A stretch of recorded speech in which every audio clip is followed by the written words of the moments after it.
Loving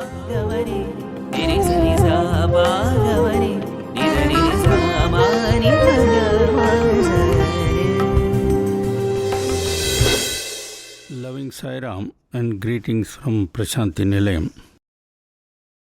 I shall resume from where I left off last time, which was a description of the dice game in which the Pandavas lost everything and Draupadi was about to be humiliated publicly, etc.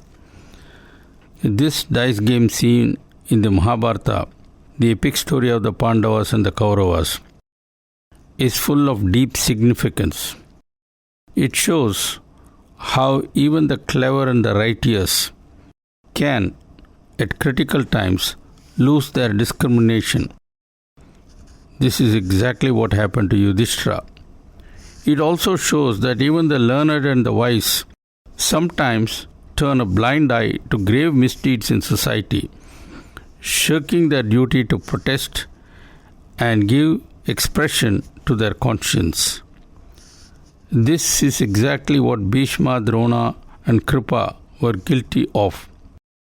They should have all spoken during the dice game and counseled the Kauravas, but they did not. All that I described last time.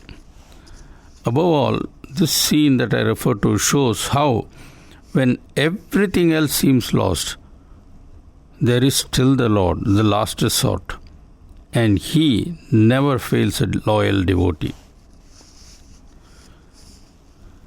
Swami often describes the rescue of Draupadi by Krishna and then refers to a later personal meeting between Draupadi and Krishna. On that occasion, Draupadi asks, "O Krishna, why were you so long in coming to my rescue?" To that, Krishna replies, "Draupadi, you hail me as Dwarakavasi, the one who lives in Dwaraka. And so I had to first rush to Dwaraka to make your words true. Then you address me as Mathuravasi, the one who lives in Mathura, which made me rush to Mathura. With all this running around, I couldn't come quickly to your aid. But finally you hail me as Hridayavasi, the one who dwells in the heart or the Hridaya. At that point, I could rush immediately because no long distance travel was involved." Obviously, Swami is being slightly humorous, but the point being made is simply that God is not here or there. He is present right within our hearts 24/7, and that really is where we must look for Him. To get on with the story, barely had the Pandavas departed after that turbulent drama back to Indraprastha, that is, then Duryodhana pounced upon his father for glibly gifting away what had been won with deep stratagem. Duryodhana said to his father, "The Pandavas are like wounded serpents, and they would now be waiting to attack. And before that happens, they must be totally neutralized. The only way is to win the kingdom back from them with yet another game of dice, and then banishing them to the forest." Dice game again? Which fool would agree to that? That is what Dhritarashtra asked Duryodhana, and Duryodhana gave the reply, "Father, you seem to forget that no matter what the circumstances, a person of royal blood can never refuse an invitation to a game of dice. That is the code of conduct, and you know Yudhishthira is a stickler for observing the code." The weakling and doting father that he was, Dhritarashtra yielded to his son's perverted arguments, and poor Vidura was once again sent to invite the Pandavas. "Once bitten, twice shy," says the proverb. No matter what the code of etiquette, the Pandavas could, with justification, have refused the invitation for a second round. But strangely, each of the Pandavas reconciled to it for a different reason. Bhima, for example, felt that this time, by winning, they could wipe out the ignominy of the former occasion. And so it was that the second round of the dice game commenced hardly before the wounds inflicted in the first had healed. This time, Sakuni changed the bets. The losing party would go away in exile to the forest for a period of 12 years, followed by 1 year of incognito existence. If during that 1 year period of incognito existence, the losing party's identity is discovered, the whole penalty would have to be gone through again.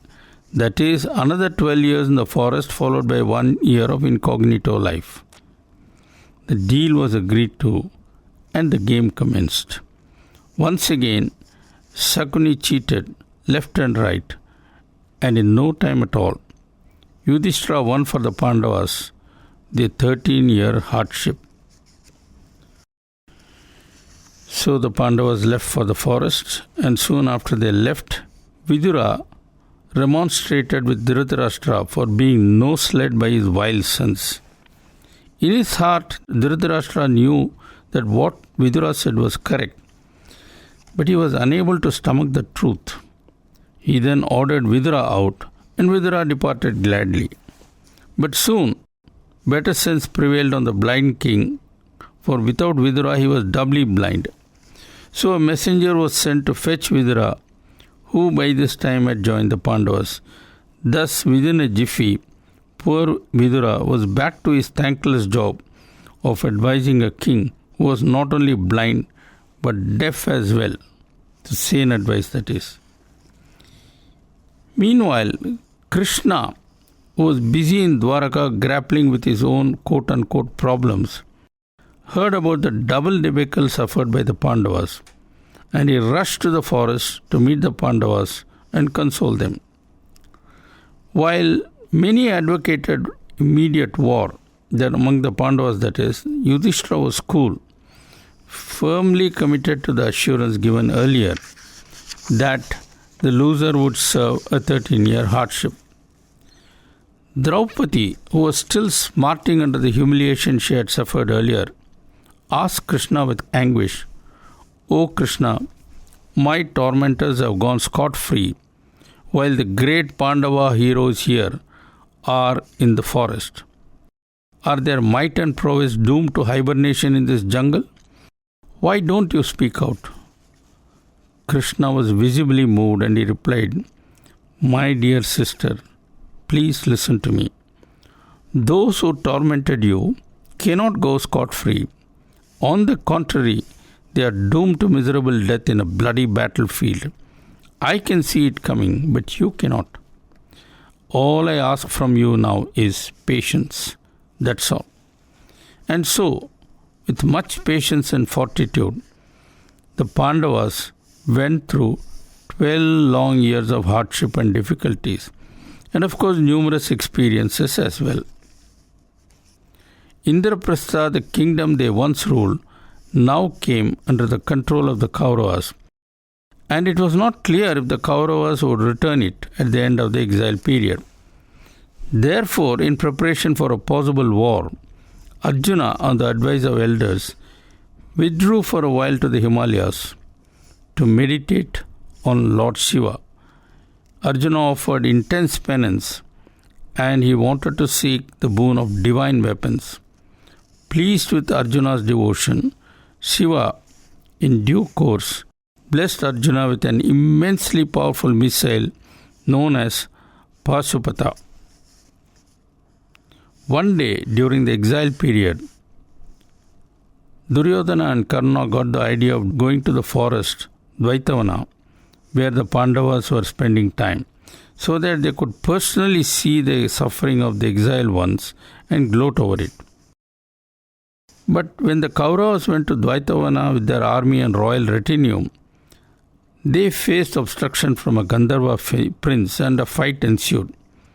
Curiously, in spite of their great strength, the Kauravas were defeated in the fight and were taken captive.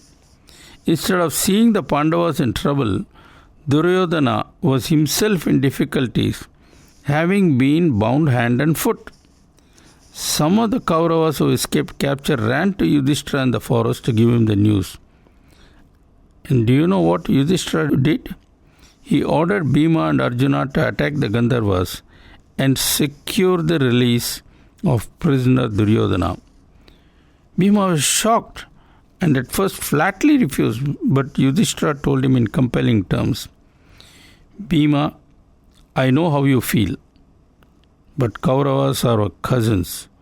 One should not rejoice at the suffering of even one's worst enemy. That being the case, how can you exult on the suffering of your own cousin? That is not in conformity with Dharma. Though not fully convinced, Bhima and Arjuna yielded to their elder brother because when it came to adherence to Dharma, there was no greater stickler than Yudhishthira. In no time at all, the Gandharvas were vanquished by Bhima and Arjuna, and Duryodhana was released. Ashamed and thoroughly humiliated, the Kauravas returned to Hastinapura, their mission having completely backfired. Yudhishthira's extraordinary commitment to Dharma is exemplified by an incident which took place during the exile. One day, while wandering in the forest, Yudhishthira became very thirsty and asked Nakula to fetch some water. Nakula searched and soon found a pool. Feeling thirsty himself, he thought he would first take a sip before taking water for his elder brother. Just then he heard a voice which said, I am the Yaksha, who is the lord of this pool. Before you drink my water, you must first answer my questions. If you violate my stipulation, you would fall dead. Nakula was so thirsty that he did not pay attention to the warning. He drank some water and promptly fell dead. As Nakula did not return for a while, Yudhishthira sent Sahadeva to investigate and also get some water. It was the same story again. Sahadeva too violated the warning and fell dead. After that, it was the turn of Bhima and Arjuna, and finally, thoroughly perplexed, Yudhishthira set out to investigate. He too reached the fatal pool and saw the corpses of his 4 brothers. Even as he was wondering as to what had happened, the voice sounded again, with the usual warning. Yudhishthira realized that all his brothers must have ignored the warning, and learning from that experience, he decided to answer the questions that the Yaksha posed. The questions from the so-called Lord of the Pool followed in rapid fire. What makes the sun to shine every day? Yudhishthira replied, the power of Brahman. What rescues man in danger? Yudhishthira replied, courage. By what study does a man become wise? Wisdom does not come from study, but by association with the wise and the great. And so on it went. Finally, what is happiness? Yudhishthira said, character is happiness. What is it that, by abandoning which, man becomes the beloved of all? Yudhishthira said, the answer is simple, pride. What is that which, when lost, leads to joy? Anger. And what is the greatest wonder in the world? Yudhishthira smiled and replied, people believing they would live forever, even though they see people dying every day. The Yaksha who controlled the pool was pleased and replied, speaking in an ethereal voice, O wise one, you may have one of your brothers back alive. I leave the choice to you. Which one among the 4 do you want alive? Without a moment's hesitation, Yudhishthira replied, I want Nakula. Please restore him to life. The voice said, this I shall gladly do, but would you first tell me why you chose Nakula and not say Bhima or Arjuna? To that Yudhishthira answered, O Lord of the Pool, my father had 2 wives, Kunti and Madri. I am the eldest son of Kunti, and Nakula is the eldest son of Madri. It was in the interest of natural justice that I asked for the restoration of Nakula, for in that manner Both my mothers would have one surviving son each. At this stage, the voice assumed a form and revealed itself. It was none other than Yama or Dharmaraja, the father of Yudhishthira. He said, "Son, I am mighty pleased with you, and as a token of my happiness, I shall restore all your brothers to life. Only a few days remain for the completion of your 12-year exile. It will pass off smoothly, and the 13th year also will pass by. You are a shining beacon of Dharma, and one day you will reign as King Supreme." Finally came the 13th year, which had to be spent incognito. For this purpose, assuming appropriate disguises, the Pandavas, accompanied by Draupadi, went to the court of King Virata and found suitable employment there. One day, towards the end of this incognito period, Draupadi, who was being continuously harassed by a man called Kichaka, complained to Bhima about her problem. Bhima then suitably enticed Kichaka to a secluded spot, where Bhima killed him after a fierce fight. This was no ordinary feat, since Kichaka was a huge ruffian. Word about Kichaka being slain reached the Kauravas, and they strongly suspected that Kichaka's death must have something to do with Bhima. Wanting to expose the disguise of the Pandavas and thus exile them for another 13 years, the Kauravas rushed to the kingdom of Virata and attacked it.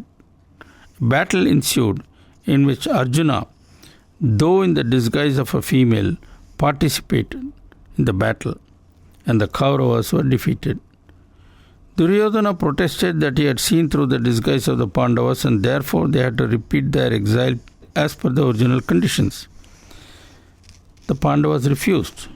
Their argument was that by the time Duryodhana woke up, the exile period was actually over, a fact that was confirmed by Bhishma after consulting the almanacs.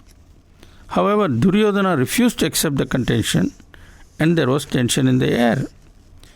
The big question in everyone's mind was, what would happen now?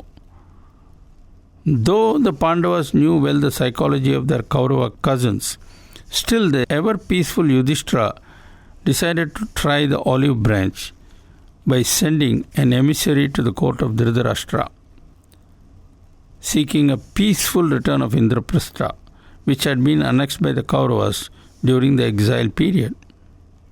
The emissary went to the court of Dhritarashtra but returned with empty hands. The war clouds now began to gather, and both camps began to line up allies in the event of an armed conflict. As a part of this exercise, both Duryodhana and Arjuna went to Dwaraka to seek Krishna's help. Fully aware that the two were coming, Krishna staged a little drama. Even as the two were arriving, he lay in his bed, pretending to be fast asleep. By the side of his head there was a chair placed.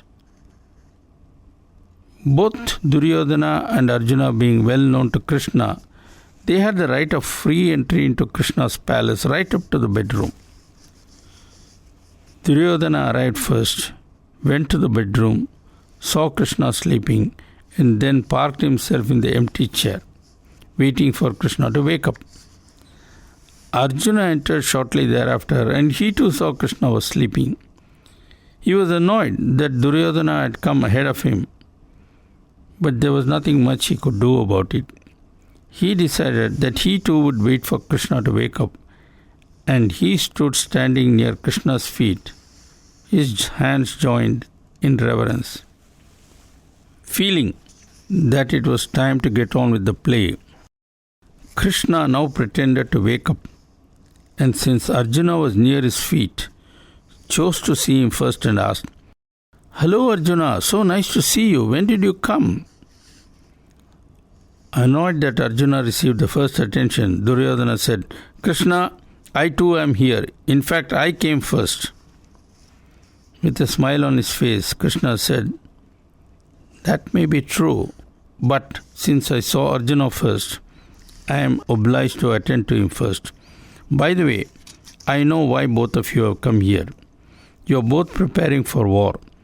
As for me, I am a man of peace. If you want me, let me make it very clear that I would not lift any weapon nor fight. But if you wish, you can have my army. And I don't mind if my army participates in the fight. Now, Arjuna, what will be your choice? Without a moment's hesitation, Arjuna said, Krishna, I want you, and you alone. It does not matter if you will not take up arms. This was sweet music to the ears of Duryodhana, who wanted Krishna's army rather than Krishna himself. In this manner, Krishna pleased both his visitors and each got what he deserved. That incidentally was how Krishna ended up as Arjuna's charioteer in the great Kurukshetra war. This scene too is full of inner significance, for it portrays the two choices man has, to seek either worldly gifts from the Lord Almighty or to seek His divine grace, that is, prayas or shreyas. Almost invariably, the preference of man is for prayas rather than shreyas, even though it is well established that prayas leads only to misery. Right from the time of Duryodhana, that lesson has still to be learnt. As the war clouds grew stronger, Dhritarashtra began to get scared. He therefore sent his close associate Sanjaya as his envoy to plead with the Pandavas to let bygones be bygones, live in peace, bearing no animosity to the Kauravas, and incidentally also forget their claims to Indraprastha. Naturally, there were no takers in the Pandava camp for such an atrocious offer. As a countermeasure, the Pandavas sent Krishna as their emissary to the court of Dhritarashtra. Presenting himself before the blind king, Krishna said, O king, the Pandavas are peace-loving people. They have fully completed their obligations following their defeat in the game of dice 13 years ago. All they now ask for is the old kingdom. Please be wise enough to return their territory. Dhritarashtra was inclined to agree to Krishna's request, but the ever-angry Duryodhana intervened and shouted, No Indraprastha, no town, no village, not even 5 pinheads of land shall we give the Pandavas. Krishna returned empty-handed, as of course he knew he would. And the die was firmly cast. It would now be war. Events moved swiftly, both sides striving their best to line up as many supporters as possible. In accordance with the dharma of war, the rules of combat, the place of fighting, the hours of fighting, etc., were all meticulously laid down, and both sides swore total commitment to the observance of the rules.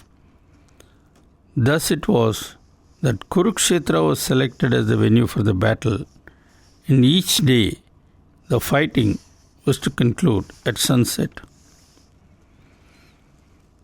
On the opening day, just before the fighting actually commenced, Yudhishthira got down from his chariot and with folded hands walked towards the Kaurava ranks. Everyone was flabbergasted. Was Yudhishthira throwing in the towel and surrendering? No such thing. All that was happening was that Yudhishthira was going to pay his respects to elders like Bhishma, Kripa and Drona, whom he would shortly have to face as adversaries. Was this all a put on? No. On the contrary, Yudhishthira took his duties to elders quite seriously. Thus, when he approached Bhishma, he reverentially bowed to him and said, Grandsire, I offer my humble salutations to you and seek your pardon for daring to fight against you. As you well know, all this is ordained by fate and neither of us has any control over it. I seek your blessings and also the permission to begin the fight. And please also advise us how we may conquer you. That then is the sample of the etiquette of those times. A few remarks about how Bhishma and a few others found themselves fighting on the side of the Kauravas. Bhishma, for example, never approved of the actions of either Dhritarashtra or Duryodhana, but having all along enjoyed in some sense their patronage, he was committed to fight on the side of the Kauravas. Karna is another example of one who cast his lot with the Kauravas. Karna had many wonderful qualities apart from his martial skills. As a generous donor who gave freely to charities, Karna was unequaled, and many are the stories of extreme sacrifices made by him. In his heart of hearts, Karna knew that Duryodhana was pure evil and that all his actions were wrong. Yet, that same Duryodhana had, when others sneered at him as the lowly son of a lowly charioteer, that Duryodhana conferred status on Karna by making him the king of Anga without as much as a second thought. So, loyalty compelled Karna to serve the cause of Duryodhana. On the eve of the battle, Kunti made a secret visit to Karna and revealed to him that he was in fact her son and not that of Radeya. She pleaded with Karna to join the camp of the Pandavas, and she promised him that when victory was won, he, Karna, and not Yudhishthira would be crowned the monarch. Karna was overjoyed to hear that he too was of real royal lineage, but he declined his mother's offer. He said, "For me, loyalty overrides all other considerations. I am in no position to pass judgments over Duryodhana. He gave me shelter and support when none others did, and my duty is by his side, irrespective of his intrinsic qualities." Kunti then said, "In that case, please spare the lives of the Pandavas. Others you may kill as per the rules of the warfare, but not the Pandavas." To that Karna replied, "Mother, I promise that I will not cause harm to 4 of the Pandavas, but Arjuna is not in that list. Right from the beginning he has established himself as my sworn enemy, and him I cannot spare, even if he be my own brother. So it has to be either him or me. But mother, look at it this way. Whether I die or Arjuna does, you still have 5 sons." Kunti replied, "No, Karna, your calculation is wrong, for either way I lose." Karna is a character who is not mentioned much in the Mahabharata, and if he is generally maligned. However, Swami rates him very high and has spoken about him on many, many occasions. All that is reserved for the next talk. Till then, all the best, and may God be with you. Loka samasta sukhino bhavantu. Jai Sai Ram.